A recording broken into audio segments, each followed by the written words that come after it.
ఎప్పుడైనా ఒక దేవాలయంలో భక్తులు విగ్రహాన్ని కాదు నుదుటినే స్పర్శిస్తున్న దృశ్యం చూశారా?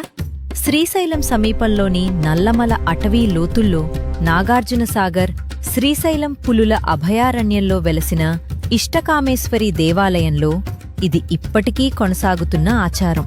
ఈ ఆలయానికి ఖచ్చితమైన శాసన ఆధారాలు లేవు, కాని మౌఖిక విశ్వాస పరంపర దీన్ని నిలబెట్టింది.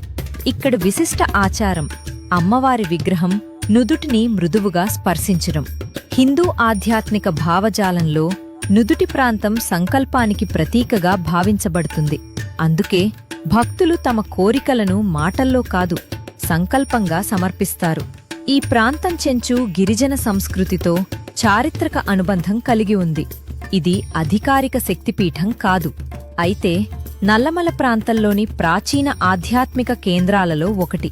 అడవి నిశ్శబ్దంలో నిల్చిన ఈ గుహా దేవాలయం అద్భుతాల కథ కాదు, మనసు మరియు విశ్వాసం కలిసే స్థలం. శ్రీశైలం సమీపంలోని ఈ ఇష్టకామేశ్వరి ఆలయం నల్లమల అటవీ మధ్య నిల్చిన ఒక అరుదైన ఆధ్యాత్మిక సాక్ష్యం.